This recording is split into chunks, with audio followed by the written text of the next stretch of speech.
One of my subscribers sent me this article coming from the Atlanta Black Star, and as you can see on your screen, it's another school to prison pipeline narrative, and this one is about as ridiculous as they come. But then again, when it comes to the school to prison pipeline, all the narratives that come from it are absolutely ridiculous. So this happened at a school in Massachusetts, and if this thing is anywhere near Boston, then this doesn't surprise me. So you have this woman by the name of Julie Orozco, and I'm hoping I'm pronouncing her name correctly, and she's a foster care mother. And the boy that she has in her care, and by the way, don't be so surprised by her last name being Orozco. I've seen her picture. She looks like she could be an Afro-Latina. She looks like she's maybe a shade lighter than me.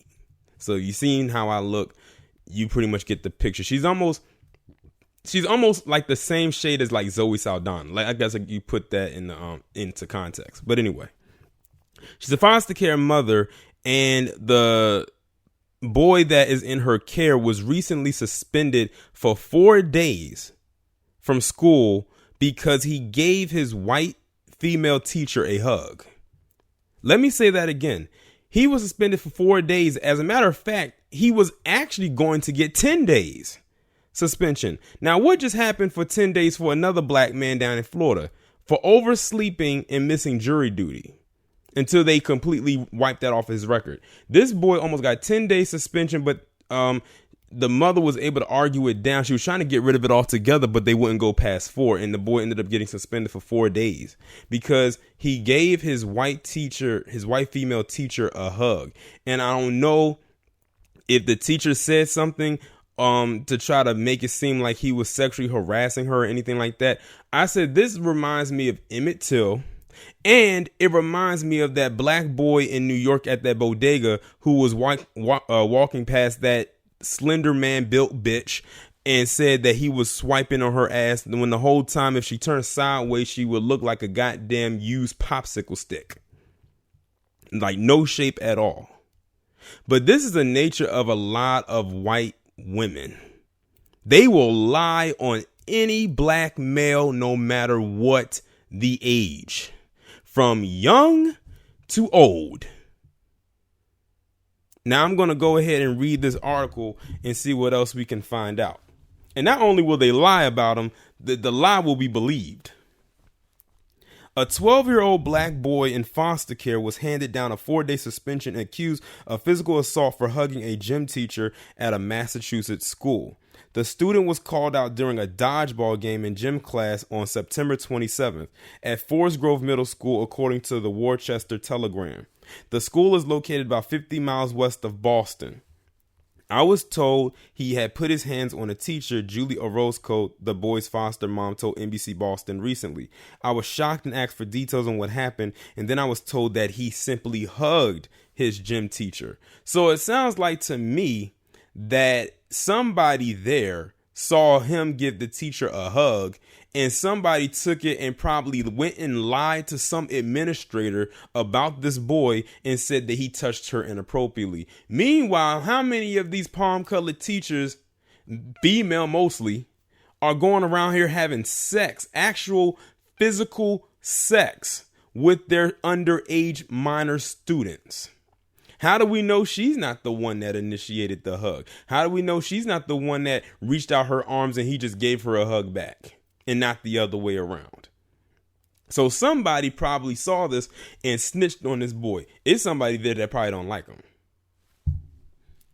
While news outlets are not identifying the child, mainly because of his age, Orozco said he was fooling around with friends when the teacher made him sit out. And then I went over and I gave her a hug and said, please, I don't want to sit out because I like the game, he told the NBC Boston. He said the teacher even allowed him to rejoin the group after sitting out for 5 minutes. At the end of the day, I just hugged her. Nothing really happened, the 7th grader said. Still, the child was called to the principal's office the next day and initially reprimanded with a 10-day suspension. Officials only reduced the suspension to 4 days when the child's mother advocated for him. I don't expect the teacher to have to be okay with being touched or being hugged, but I do expect as an educator that she educate what the boundaries are in her classroom. Orozco told the Telegram despite her son's difficult upbringing, he has good grades and avoided getting into trouble at Forest Grove.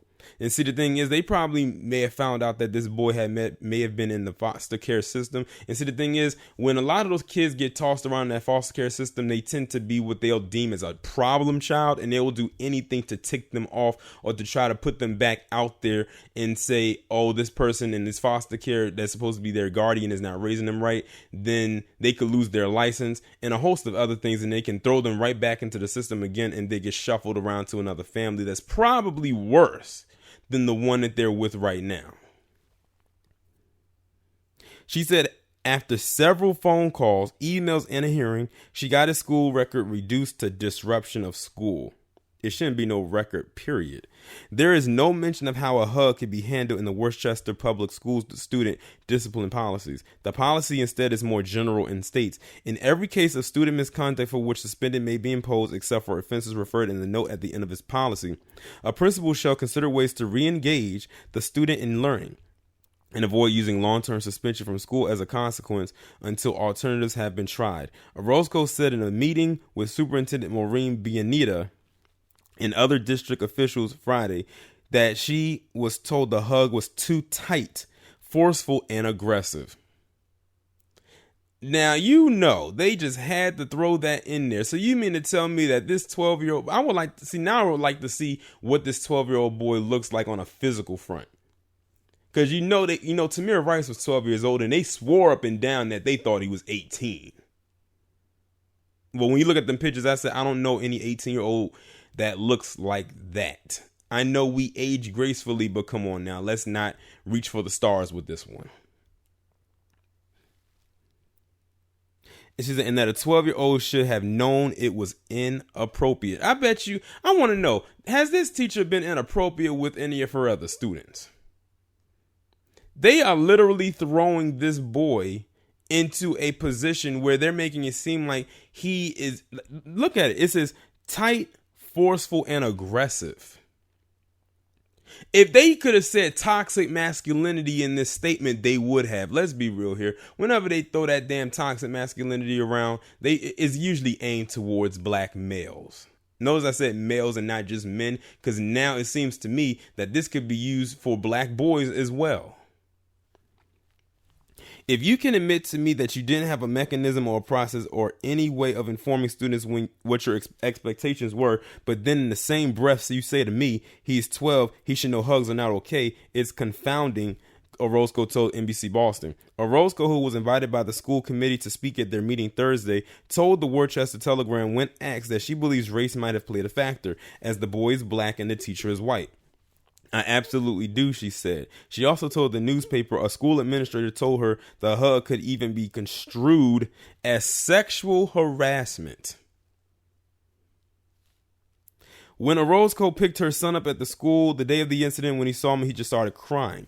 The thing he kept saying afterwards was, I'm just so confused, she said. If she didn't want me to hug her, why didn't she tell me that? Good question. But now she definitely has to have this discussion. I don't know if she's married or not, if there is a man in her life or an older man that she could have talked to her son. But that conversation needs to be had now. And that's a conversation that needs to be had a lot with our youth when it comes to this. We know the old trope of the birds and the bees. We know that conversation. But this is a conversation that needs to be had, especially with our black boys. Because too many of them are out here and they literally, let me put it this way. While a lot of people ideally will hit adulthood when they turn 18, in the black community, for the most part, we are almost forced to grow way before we even hit that age, because we experience life through a whole different lens than other groups of people. We have to move differently. But yeah, I'm glad that the foster mother went with the narrative that she believes race plays a factor. Well, she doesn't have to believe it. It definitely did. So the teacher ain't shit. That school, the administrators ain't shit either. Like they were ready to suspend this boy for 10 days.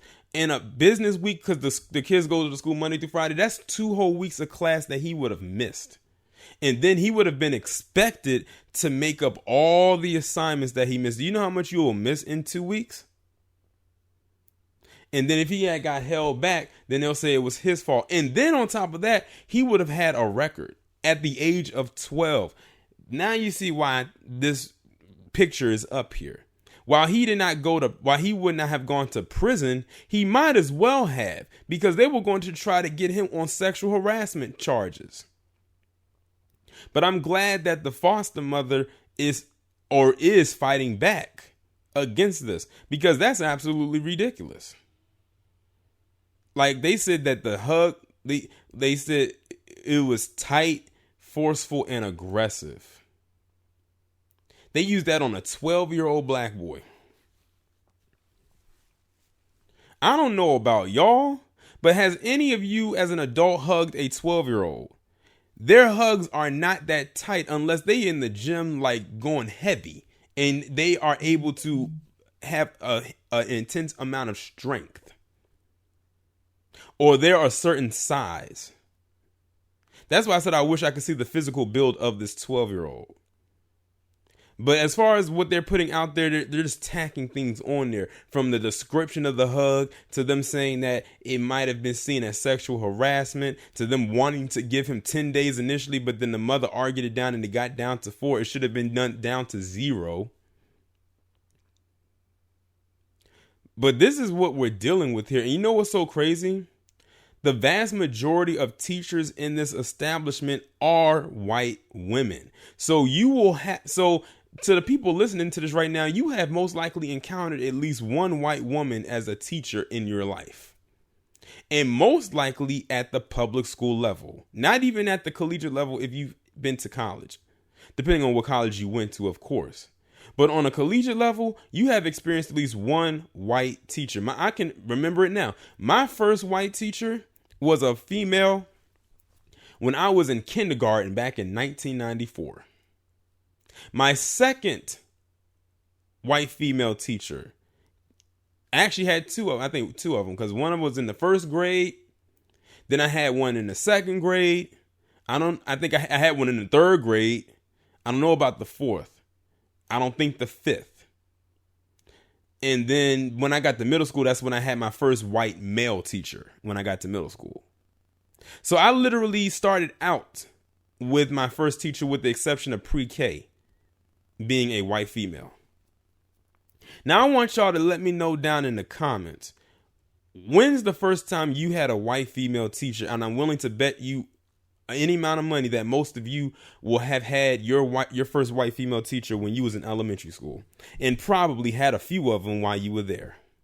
But that shows you the demographics. Lisa Cabrera actually just did a video where it said about 2% of black men are teachers on a national level in schools, no matter what the school is, public, private, charter, so on and so forth. But yeah, this definitely had race written all over it because of the way that they were excessive. That the only thing that was excessive or aggressive was the fact that they tried to give this boy 10 days suspension for a damn hug. But like I said, this is like Jim Crow all over again. If they could have kicked that boy out of that school, they probably hate that foster mother right now because she was able to argue it down. They probably see her as an interference. And so the thing is, they have to do, when it comes to those foster care things, they have to do a welfare check on the child to make sure everything is going smoothly, whether what's going on in the home or in the school. And if this was to stick, if they do a check, then they would say, oh, she's not raising this child right. She's an unfit foster mother.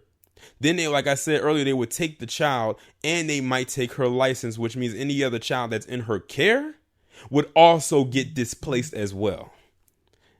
The shit is not hard to figure out. It really isn't. So what they were trying to do was make an indictment on the boy to make it seem like he was this super predator, as Hillary Clinton said back in the day, and that this foster mother wasn't fit to raise him. Now, like I said, I don't know her marital status. I don't know if she is with anybody. But they literally tried to railroad not only the boy, but also her at the same time. But y'all let me know what y'all think about this down in the comments. and I will talk to you in the next one.